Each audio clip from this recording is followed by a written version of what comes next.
Hey guys, it's Yolanda. Let's see here. I think hopefully you can see this on the screen. I don't know how I'm going to share this, but I was getting ready. This is a first look at the latest publication from Pew Research. You guys know I spend a lot of time on Pew Research, especially when the reports come out and they talk about the internet, social media, smartphone usage, ownership, and so forth.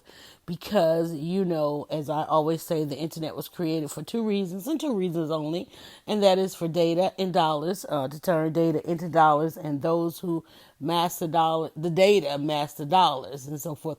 But also because we all have an audience, we all have a platform, and you hear oftentimes about people using these for platforms. I do a lot of this conversation for those who are using social media for business.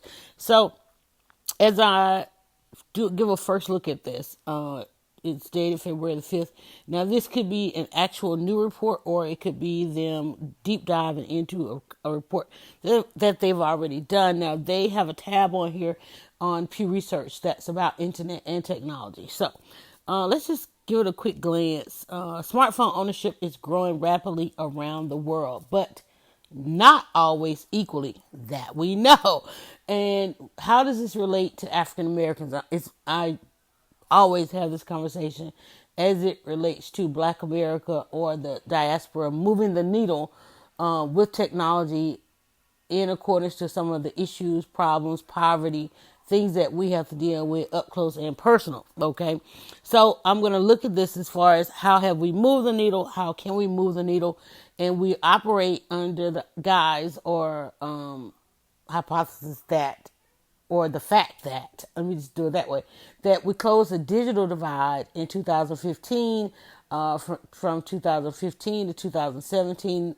Our usage was monitored as to how we move the needle and the quality of our lives, having an equal playing field when it comes to technology, an industry that virtually has very few, if any, barriers.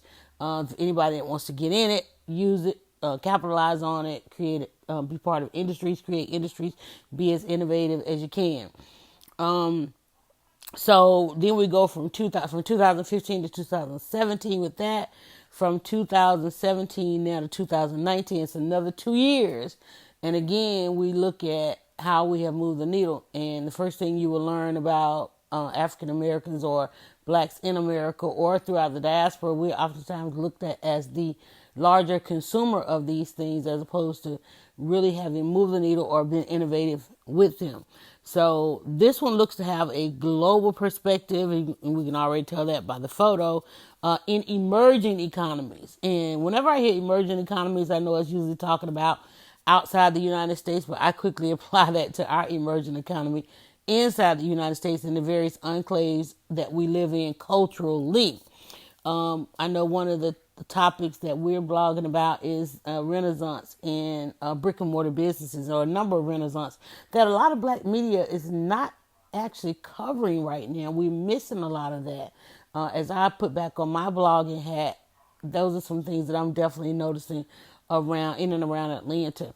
So when we talk about emerging economies, we can't sit in America and act like, we're part of whatever this is, the theology or the methodology or techniques and things like that go on in this country. We have to look at ourselves as an emerging economy, as an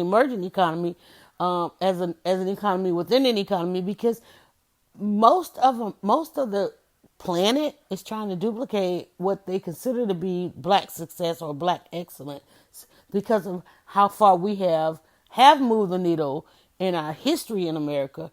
But then, of course, when we do our deep dive as to what we're doing now, we're doing some great things. It's just we need to publicize those things a little bit more. All right, back to what the report says. In emerging economies, technology use still much more common among young people than well-educated. I know for a fact that the difficulties in our economy has been bringing our scholarly class back to the forefront. Music took over, actors, influence and all that stuff took over. I remember the time when those kinds of influences replace scholars on our magazines, replace scholars in our popular opinion, and research, and everything right now is driven by who's popular. We've seen people who they go viral, and then next thing you know, they're like all over the place, right? So it's been hard to keep our scholars because we need them. We needed them so much online, and I think that's why we move so slow with technologies, because the true leadership is not there. Even if you look at what happened, as far as whether or not we're going to boycott NFL, Super Bowl, and so forth, we didn't have those scholars out front giving us this manifesto and these directions. The true leadership is just not there. So let's go ahead and continue. Smartphone ownership in advanced economies higher than in emerging economies. I think that's why some are advanced and some are emerging. So hopefully, let me see if I can zoom in a little bit on there, kind of get that a little bit better. It starts out South Korea. South Korea is often thought of, in Korea actually, North Korea, South Korea, that there's a lot of watchful eyes there because nowhere else do you have such polar opposites than in North Korea and South Korea and so forth. So they're always at the top. But I'm going to go down here. It says smartphone ownership in advance to see percent of adults who report owning a smartphone or owning a mobile phone that is not a smartphone.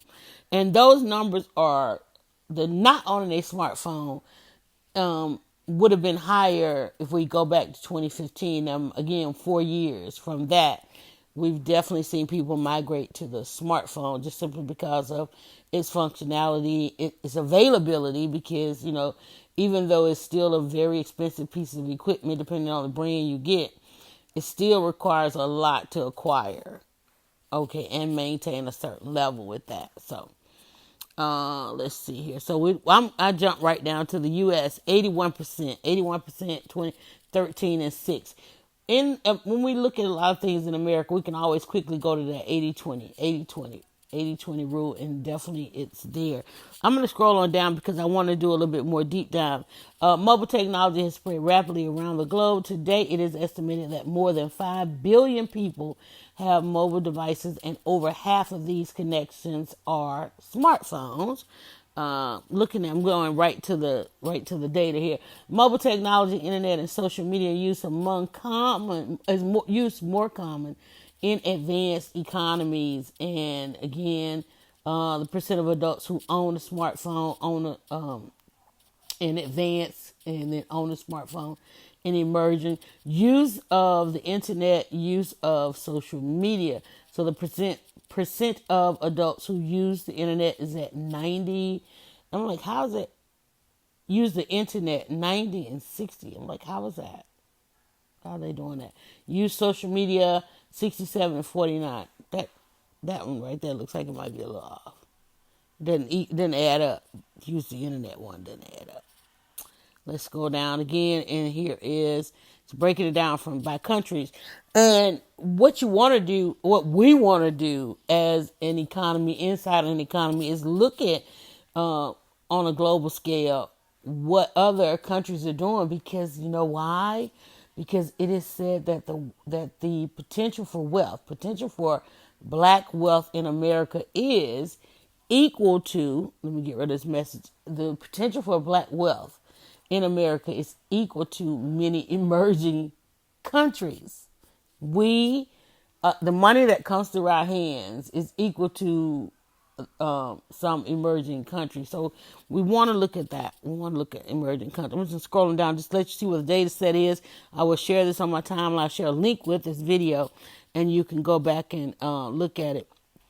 Education, education and income levels play a sizable role when it comes to explaining differences in technological use in most countries. In every country surveyed, better educated and higher income people are more likely to use the internet than people with lower levels of education and income. Now that's the gap that you want to close, because if I have a smartphone, if a person has a smartphone, regardless of their education or their economic level, if it's wired, I mean, at this point, the reason why that stands out is because it should not matter what your education level is. It should not matter where you are economically because there's no barrier. If you got a smartphone in your hand, there is no barrier unless, even if you don't have a service, you can still go and attach your phone to free services. So it does not matter the desire and the priority. And that's what we've been trying to figure out in this country is like, how do we make that, get rid of that as a priority and a desire? How do we get rid of that as a barrier? How do we get a person I mean, you might not be able to go to the university, but with that smartphone in your hand, you can educate yourself. You might not be able to change up your income, but you can sell something. You can learn anything that you don't know.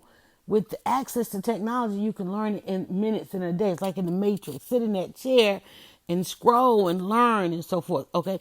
In contrast, gender plays only a limited role in explaining differences in technological use in most countries. And again, even though it's talking about countries, we need to look at it because we are literally an economy in an economy.